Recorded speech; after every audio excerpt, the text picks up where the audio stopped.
Welcome everybody to Tex-Mex Nerd Feed. My name is Brandon and today I'm going to be giving you my 15 most anticipated games and 5 biggest disappointments from E3 2019 in no particular order. I'm going to try to keep my opinions about each of these points short and sweet, but I make no promises, so without further ado, let's get right into it.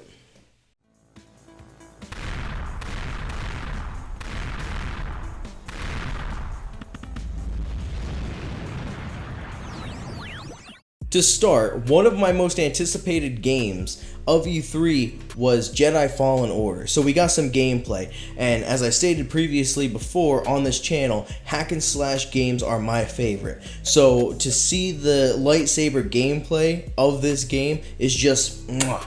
And to add on to it, the force abilities that you're given just makes you feel like you're a true Jedi. I cannot wait for this game to drop on November 15th of this year. Okay, so now that we talked about Star Wars, let's just go ahead and forget about EA. Let's move on to Cyberpunk 2077. So this game has been one of the most anticipated games even before they made the big reveal of Keanu Reeves being in the game. Again, we still have no gameplay, so we can't really judge it. But it's still, the story still seems really interesting, and I'm really excited to play this game. Unfortunately, it releases next year. It's going to be April 15th of next year. Speaking of gameplay, the gameplay for Watch Dogs Legion looks absolutely freaking insane. I mean, how can they make a game where you can play as any NPC in the world that you can find? It's unfathomable to me.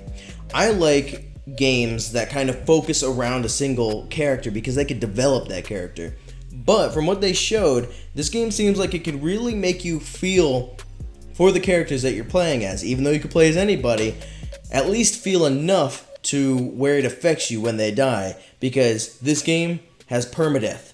If you die, you're not coming back. You have to go into the next character and find more people to recruit to your group. I forget exactly what they call the group, but I mean, just the idea of it is absolutely amazing. So this game is going to be releasing on March 6th of next year. Unfortunately, it's not sooner, but as long as they get the gameplay right, I think it's going to be worth the wait. Now let's talk about a big disappointment for me. Bleeding Edge. Now I may be the only one with this opinion, but I am not a huge fan of only online multiplayer games. I will forever be a fan of single-player, story-driven video games. Now, I understand the business decision to revolve your studio around these only online multiplayer games because you can use those microtransactions to just keep raking in the dough. I'm not a big fan of that whatsoever. If that's your cup of tea, you could look for the technical alpha on the 27th of this month. Moving on with another of my most anticipated games is The Outer Worlds. Now, this game was announced last year at E3, but this year we got some gameplay. The game looks very Fallout-esque, which is no surprise as the devs behind this game were the same devs behind Fallout New Vegas. We can get our hands on The Outer Worlds on October 25th of this year. Now this next one, we only got a cinematic trailer for, but it definitely piqued my interest. It is Ghostwire Tokyo. In this game, people start disappearing with no explanation. I suspect Thanos. But it is up to you to figure out why. Now, it's a little weird because apparently the developers behind this game are usually creating survival horror games, which I'm not a fan of whatsoever. But they said that this one is an action-adventure game, so it definitely got my interest. The studio did not give a release date for this game at all. Let me start this one by saying I have never played a Final Fantasy game before in my life, but when Square Enix was showing off the Final Fantasy VII Remake, I was speechless, which was saying something for me. But the visuals for the game are just amazing. The gameplay is astounding. The fact that the game will require 2 Blu-ray discs to fit is just mind-blowing. Like I said, I have never played a Final Fantasy game before, but on March 3rd, I will have this game in my possession. Alright, let's bring it down a notch with a show that nobody asked for, but Ubisoft thought we wanted.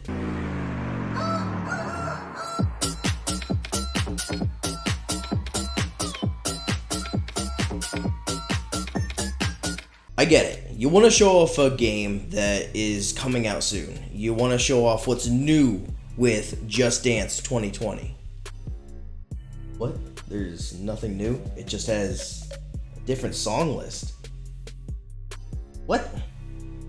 That's why they don't show gameplay? Well, I'll be.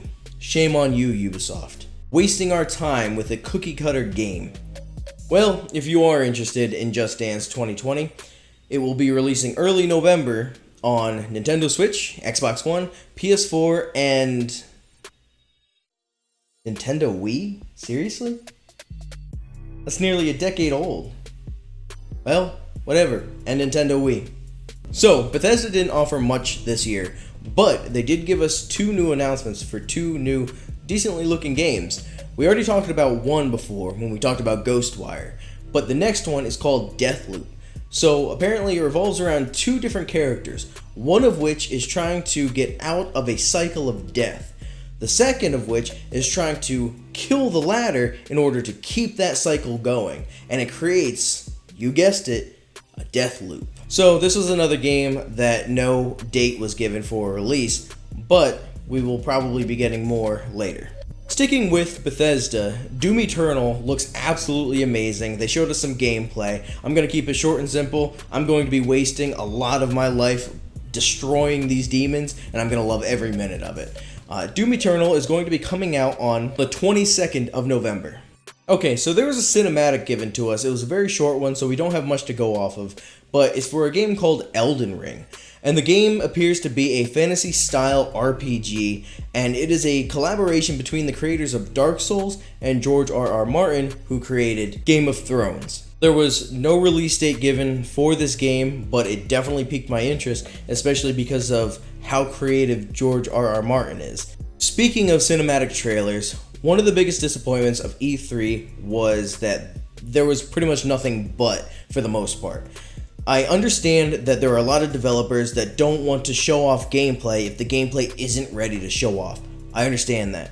But it just seems like it's a waste of time. How can we develop an opinion on a game if a lot of these games we can't even see? They're just movies. They're just mini movies. There's no reason to show all of them. I understand if you're just still, or if it's your first time showing it and you're just trying to build up some hype, that's understandable, but I don't know. I just feel like we don't need so many cinematic trailers, especially as much as we got.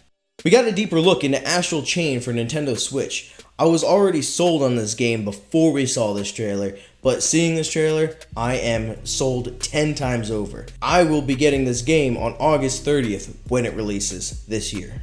Now, being a fan of Breath of the Wild and Greek mythology, I'm really excited about this next game, Gods and Monsters. So, they didn't show much at E3. It was mostly cinematic and not much to go off of, but what people keep describing it as is a Breath of the Wild, Greek mythology hybrid, which I am all for. Now, I'll probably be picking this game up for my birthday as it is released a day later on the 25th of February 2020. For those of you who are like me and love Breath of the Wild, rejoice as Nintendo has announced that there was a Breath of the Wild sequel coming to Nintendo Switch. Now, at first I thought it was a DLC when they were showing the trailer for it, and I was pretty excited for it, but then when they announced that it was a sequel, I was very, very excited for it. Now my only question is, in this game, are they going to throw me in a field with a stick and only my underwear? Because, although it was cool, it was difficult to get started. Alright, I've been avoiding this topic, but let's talk about the minor disappointment, but huge annoyance. Mobile games. We got so many trailers for mobile games. Again, just like the only online games, I understand that these developers need to try to rake in money, whatever. That's how they do it. They have these people who are fans of this mobile game niche, and they try to capitalize on it by microtransactioning the hell out of them. That was a difficult word to say. But anyway, I see what they're doing. I understand it. They're just preying on the weak and the people who spend this money on these games. There's no reason that you need to spend this much time on those games. There's no reason you need to have a 5-minute cinematic trailer for a dumb game that the gameplay isn't even close to resembling what we got in the trailer. It is absolutely asinine. It is so ridiculous. We don't need it whatsoever. Just release the game, market it on, I don't know, YouTube, just commercials, whatever. People will buy it. People will pay for the microtransactions. Just do it that way. Don't cloud the gaming expos with this bullshit. Now, something that I've been anticipating for years and years finally came to fruition on November 13th of last year, and it is only going to get improved upon when it's coming to Nintendo Switch on September 3rd of this year. Our Purple Boy is going to be portable. Speaking of games rumored to be coming to the Nintendo Switch, there was one game that a lot of people were speculating, but very, very, very doubtful that they could actually make it work. The Witcher 3 is coming to Nintendo Switch, and I am very excited. I've never played this game before in my life, and this seems like the perfect time to play it. I can play it wherever I want, however I want, on the Nintendo Switch. Now, the cool part is that with all of the doubt surrounding this game, whether or not it could work on the Switch, you would think that Nintendo would try to lean into the negativity, the doubt, and like reveal it in a big way. Nope. They just nonchalantly, here's The Witcher. And I thought that was pretty cool because to me it was like they didn't doubt it. They didn't second guess it. They didn't question it. They had faith in their system, which makes me have faith in their system. So the trailer said that The Witcher 3 will be coming to Nintendo Switch this year, but no date was specified. So hopefully that stays and we do get The Witcher 3 by the end of this year. Now, for my last most anticipated announcement, not necessarily due to the announcement itself, but what it could mean in the future. So, Nintendo announced that we are going to get Banjo-Kazooie with Smash Bros, which is all well and good. It's fun. I haven't really picked up Smash Bros since it came out, but what I'm really excited about for this is what it could mean for the future. So, for those of you who don't know, Banjo-Kazooie was created by Rare, which was a company owned by Nintendo, now owned by Microsoft. There were rumors that there was a deal between Microsoft and Nintendo, but we didn't know what scale it was on. So everybody was kind of speculating, oh, there's a new Banjo-Kazooie coming to Switch, so on and so forth. And no, that hasn't been announced, but we are getting Banjo-Kazooie in Smash Bros, which is still cool. But like I said, it's what this means. Could there potentially be more? Now, just this past Sunday, I was saying about how it seems like Nintendo was forgetting about Donkey Kong. My favorite franchise, my favorite character, just everything about Donkey Kong is my favorite. And I was feeling like Nintendo was absolutely forgetting about him, just kind of putting him on the back burner. And I didn't like it, obviously, being a fan, but could it possibly be that the deal kind of goes further than just Banjo-Kazooie in Smash Bros? Could we possibly get a new Banjo-Kazooie game for Nintendo Switch and maybe even Xbox? Could we possibly get a brand new Donkey Kong game developed by Rare and released on the Nintendo Switch? Hell, even if they release it on Xbox, which I don't really suspect will happen, I just want a new Donkey Kong game, especially if it's by Rare, the people who created my all-time favorite games, Donkey Kong Country 1, 2, 3, 64. 64 had its problems, but still my all-time favorite game. Now, let's decrease that excitement and talk about my last disappointing announcement that we got. I was anticipating Avengers by Square Enix so hard. I wanted it so bad. I'm a comic book fan. Obviously, I kind of dedicate this channel around video games and comic books. So I was so excited for Avengers. And the developers announced it. They started showing the trailer. They kind of talked about it. They said this is a single-player, story-driven game that will allow you to take control of each of the Avengers, minus Hawkeye. But anyway, you get to take control of all of these Avengers, and it just, to me, it seemed like Spider-Man for PS4. And I expected it to be like Spider-Man, but that's not what we got. It seems that after the trailer, some more developers came on stage and kind of tried to explain that it is going to be a live service game. It is going to be a games as a service type of game, which I'm not a fan of. To me, they came on stage and they said, hey, you know what? This game is going to be going on for years. Every year we're going to be releasing new content, and it's going to be free, and you're going to be able to play as new characters. You're going to be able to do new missions. And the way they say it sounds great, but what they mean is when you get the game, it's not going to be the entire game. It is going to be very simple. It's going to be just menial tasks that you do. You're going to be doing fetch quests. You're going to be going and defeating bosses or whatever, and they're going to be most likely relatively easy. You're going to be getting minuscule items for these tasks. And you're going to be doing it as certain characters. You're going to be defeating certain characters. You're going to be in a certain arena. Then in a year, they're going to release the same quests, the same missions. You're just going to be playing it as a different character. You're going to be defeating a different character, and the area is going to look a little bit different. So essentially what it's going to be is it's going to be Anthem just with a Marvel Avengers skin pack, which is not cool.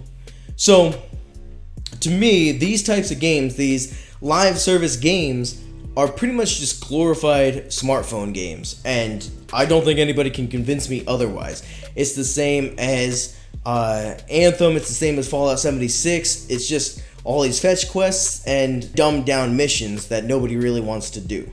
So while I was very, very excited for Avengers, probably my most anticipated game going into E3 is now my biggest disappointment coming out. But as a wise man once said, keep your expectations low, Prey, and you will never be disappointed. So that is going to wrap it up for me. If you liked the video, make sure you hit that like button. And while you're down there, subscribe and hit that notification bell. That way you're notified every time I upload a video. I will be uploading a video every Wednesday and doing a live podcast every Sunday at 8 p.m. Eastern Standard Time. Go follow our social media pages on Facebook and Instagram that will be linked in the description below.